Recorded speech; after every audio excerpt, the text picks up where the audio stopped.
What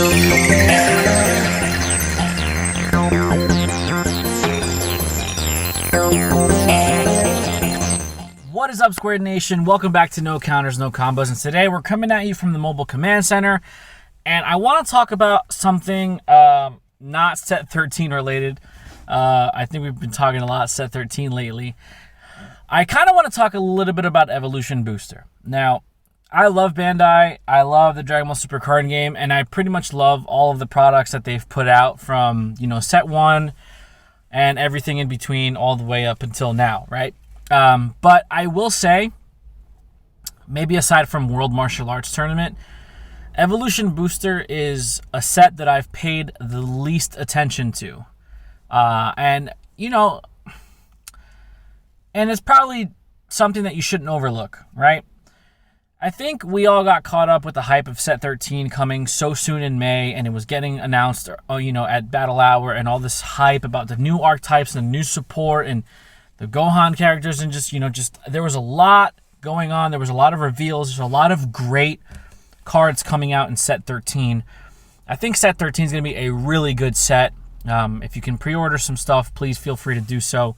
I think it's going to be one of those very valuable sets to acquire. But in doing so, we kind of overlooked Battle Evolution Booster. Now, it is release week. Battle Evolution Booster is set to release this Friday, the 26th. And I think the main reason why we kind of glanced over it is because it originally got delayed. It was supposed to come out early March. It got pushed to end of March. And I think if everything would have came out the way they wanted to originally, with the original timetable, Battle Evolution Booster would have come out the weekend of Battle Hour. So we would have already had the product, and then they would have announced Set 13. So I think because of that slight delay, we just kind of overlooked Evolution Booster, and we're all excited for Set 13, which is, that's fine. Obviously Set 13 is a core set. It's a main set. It's not like a supplemental or a support set. And it's, it's another entry into the Unison Warrior block, right?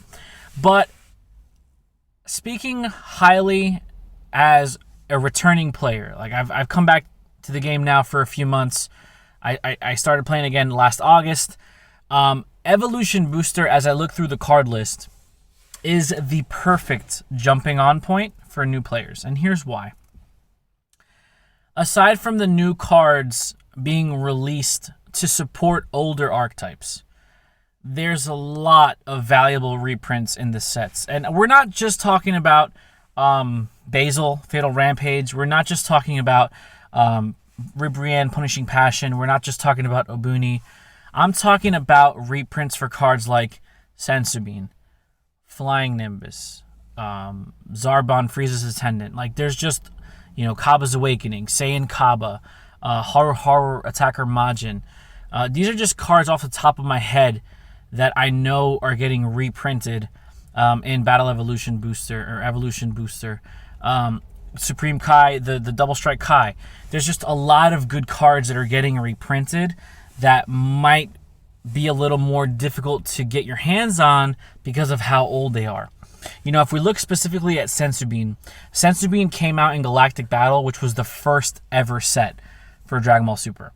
And obviously Sensubin has been a blue staple since day one. It's arguably the most used card in the entire game. Even if you're playing mono blue or you're playing decks with a splash of blue, it's been a very versatile, very used, very sought after card for a very long time. You have the original printing in Galactic Battle.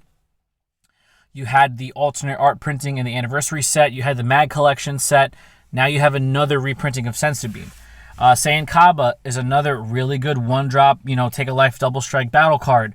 That was used and is still probably used to this day as a one-drop aggro option. Sure, there might be a couple options that are better, but I don't think in any stretch Saiyan Kaba is a bad card.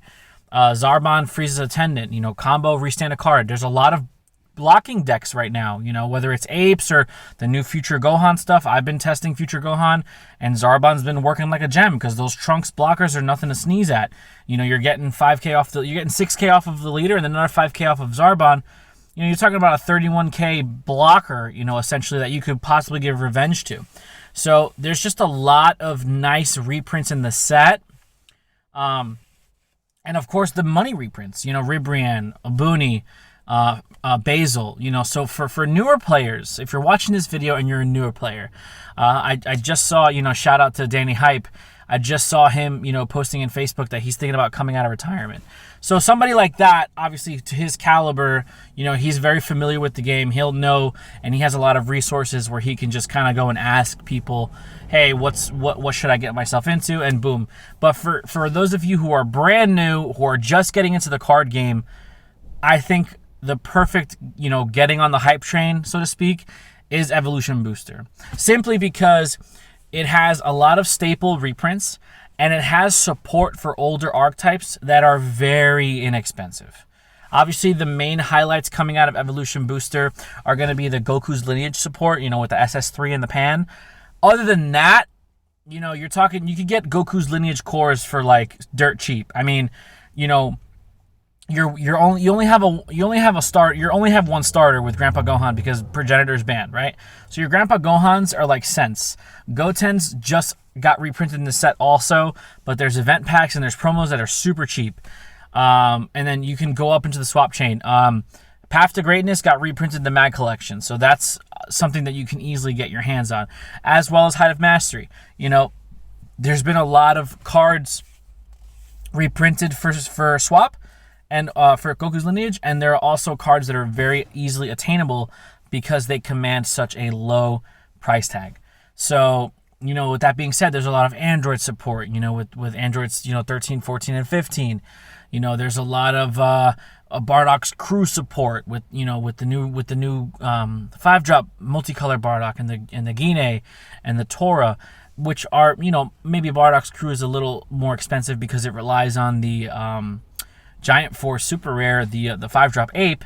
But, for the most part, a majority of the time, these are going to be cards that are easily attainable if somebody just has like extra bulk lying around, because they're from older sets that nobody really pays attention to, and it might be a lot easier to get your hands on. So you're looking at Evolution Booster, and I've kind of shied away from it because I'm so excited for set 13. But, it dawned on me that Evolution Booster is hitting this week, and I'm like, oh, you know what? I'm actually excited to get new cards. Now, if you're out there and you're in the world of, going to your big box retailer to look for Dragon Ball cards or any type of card game product, you know how scarce some of the merchandise is.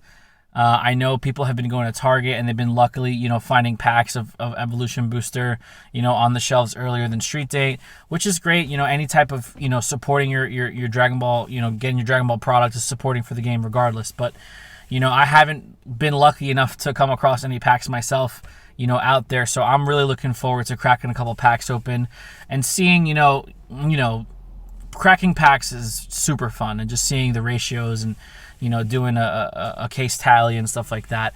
I will say that Evolution Booster is probably not a set that you have to run out and buy a case of, because there's only one secret rare in the entire set, and I believe it is 4 secret rares per case. So, there's going to be a lot of them in circulation. It's very similar to World Martial Arts Tournament, where you got 4 secret rares per case just because it was such a small printed set. But with that being said, I have heard that the ratios are, it's kind of hard to pull your reprints.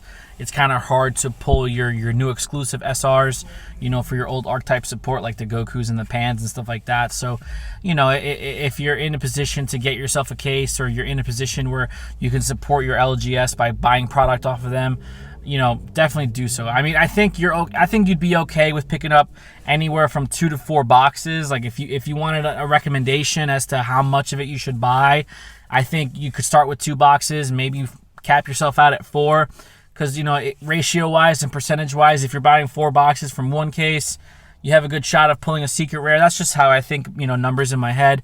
But it's not one of those things that you have to go all in on, especially with set 13 right around the corner coming out in May. I would definitely save your shekels for that set. But I definitely do think that Evolution Booster is a great set, for players who have been playing the game for a long time, who want to revisit older archetypes, who are able to play locals, consistently and try new things and play new decks. It's kind of like a revitalization of older cards, but especially for newer players. And like I said, you know, in the beginning of the video, if you're a newer player, this is the time. This is the time to get, you know, hop on the bandwagon now. I think with the amount of resources that you can pull out of your evolution boosters, you know, you can marry yourself to a specific archetype or a specific color, and then obviously trade the extra stuff for what you're missing, and so on and so forth. But I think if it's intimidating as a new player to get into a card game, because obviously we're 13 sets in now, or almost 13 sets in now, you know, you don't have that knowledge of previous cards, or, you know, how to attain, you know, previous products and stuff like that. So it's nice to see a set like Evolution Booster where it's literally like a jumping on point for newer players. And obviously our game is only going to continue to grow as we get more and more players, you know, making that leap and jumping with both feet. So I know this is not really something that we typically do here at No Counters, No Combos. I don't really do too much speculation or looking into the future, but I definitely do think that Evolution Booster is something that's very valuable, especially for those newer players, and for those who want to just like piece together some of the things that they're missing or they're lacking in. You know, if you're a current player and you only have one playset of Senzu Bean and you have to constantly take it out of one deck to put it in another deck, think about how easy it's going to be having multiple playsets of Bean, so you don't have to keep shuffling them in and out of sleeves. So just some food for thought. Let me know in the comments down below what you guys think of Evolution Booster. Are you excited to be opening a product this week? And also, what are you guys looking forward to and experimenting with, you know, for the support for the older archetypes? You know, let's open this up for discussion. Don't forget to like, share, comment, subscribe, and please hit that notification bell so you can stay up to date with everything No Counters, No Combos. We really do appreciate the support, and we'll see you guys in the next video. Be there or be squared.